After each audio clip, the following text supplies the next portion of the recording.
깜깜한 밤 갑자기 경찰 손전등 불빛이 내 차를 비추면서 멈추라는 신호를 보냅니다. 와, 생각만 해도 심장이 쿵 내려앉는 순간이죠. 바로 음주 단속 현장인데요. 만약 여기서 저 술 안 마셨는데요? 하고 버티거나 아예 측정을 거부해버리면 과연 어떻게 될까요? 오늘 실제 있었던 판례들을 가지고 그 결과를 아주 명쾌하게 알려드리겠습니다. 자, 상상만 해도 떨리는 그 순간, 모든 운전자가 마주치고 싶지 않은 그 상황 속으로 한번 들어가 보시죠. 만약 여러분이 바로 이 상황에 처했다면 어떻게 대처하실 건가요? 보통 현장에서 운전자들이 보이는 반응을 보면요, 크게 한 3가지 정도로 나뉘더라고요.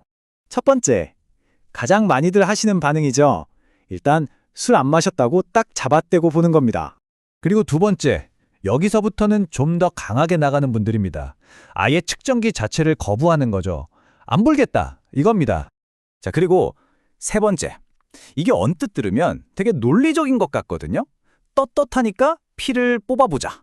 그런데 이게 사실은 엄청나게 위험한 도박입니다. 바로 이 말이 오늘 우리가 살펴볼 첫 번째 사건의 시작이었습니다. 자, 첫 번째 전략부터 한번 뜯어보죠. 음주 측정기는 못 믿겠고 대신 나중에 피를 뽑아서 증명하겠다. 과연 이 운전자의 선택은 똑똑한 방법이었을까요? 사건은 이랬습니다. 대구에서 운전자 A씨가 차선을 막 넘나들면서 위태롭게 운전을 하다가 경찰 단속에 걸렸어요. 경찰이 창문을 내리게 하니까 차 안에서 술 냄새가 확 나고 운전자는 눈이 벌겋고 말투도 어눌했습니다. 경찰이 보기엔 이건 의심할 여지가 없는 상황이었죠. 경찰이 측정기를 내미니까 A씨는 완강하게 거부합니다. 대신 피를 뽑아보시라고 큰 소리를 쳤죠. 결국 나중에 병원에 가서 체열을 했고 위드마크 공식이라고 시간 계산해서 역추적하는 게 있거든요. 그걸로 계산해 보니까 놀랍게도 단속 당시의 혈중 알코올 농도가 처벌 기준치보다 낮게 나온 거예요. A씨는 이제 살았다 싶었겠지만 법원의 판결은 유죄였습니다. 아니 이게 어떻게 된 일일까요? 핵심은 바로 이겁니다. 법원은 A씨의 최종 혈중 알코올 농도 수치에는 별로 관심이 없었어요. 더 중요한 게 있었다는 거죠. 단속 당시에 경찰이 A씨의 겉모습이나 운전하는 걸 보고 이 사람 술 마셨구나 라고 판단할 상당한 이유가 충분했다는 점. 그렇기 때문에 경찰의 측정 요구는 적법했고 이걸 거부한 행동 자체가 이미 하나의 범죄, 즉 음주 측정 거부죄가 성립된다는 겁니다. 나중에 체열 결과가 기준치 미만으로 나왔다고 해도 이미 저지른 거부죄가 사라지는 건 아니었던 거죠. 자, 그럼 이번엔 좀 다른 접근법을 한번 볼까요? 만약에 운전자가 일단 측정에는 응했는데 그 측정기가 막 이상한 숫자를 내뱉는다면 그때는 어떻게 될까요? B씨의 사례는 정말 좀 황당합니다. 처음 숨을 불었더니 혈중 알코올 농도가 0.167%가 나왔어요. 이건 면허 취소 수치를 훌쩍 넘는 만취 상태거든요. 근데 운전자가 기계가 이상하다고 강력하게 항의해서 딱 4분 뒤에 다시 쟀습니다. 그랬더니 이번엔 0.054%가 나온 거예요. 여러분, 4분 만에 수치가 3분의 1 토막이라는 건요, 의학적으로 절대 불가능한 일입니다. B씨는 당연히 이거 봐라 기계 고장난 거 아니냐고 주장했죠. 그리고 이 사건에서 법원은 운전자의 손을 들어줬습니다. 결과는 바로 무죄였습니다. 이건 증거의 신뢰성이 얼마나 중요한지를 보여주는 아주 좋은 사례예요. 대법원의 판단은 아주 과학적이고 상식적이었습니다. 4분 만에 혈중 알코올 농도가 0.1% 넘게 떨어지는 건 사람 몸에서는 일어날 수 없는 일이다. 그렇다면 첫 번째로 나온 0.167%라는 수치 자체를 믿을 수가 없다. 이렇게 본 거죠. 결국 유죄를 입증할 증거에 합리적인 의심이 드니까 무죄를 선고한 겁니다. 자, 이제 마지막 전략입니다. 이건 가장 근본적인 방어라고 할 수 있는데요. 술 마신 건 맞는데 운전대를 잡은 적이 없다고 주장하는 경우입니다.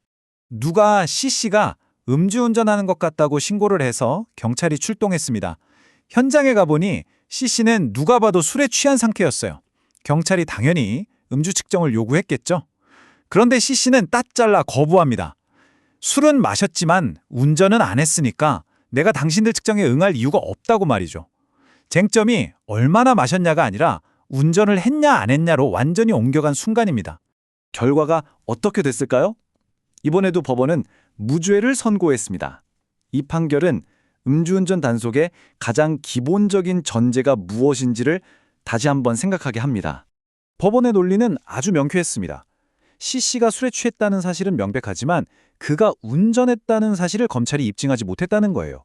신고자 진술도 막 오락가락했고 C씨가 운전대를 접는 걸 봤다는 결정적인 증거가 없었던 거죠.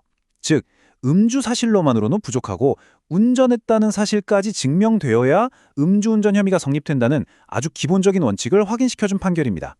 자, 이렇게 완전히 다른 결과가 나온 세 가지 사건을 살펴봤는데요.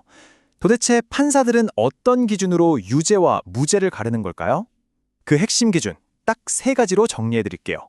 법원은 이 세 가지 질문을 순서대로 던져보는 겁니다.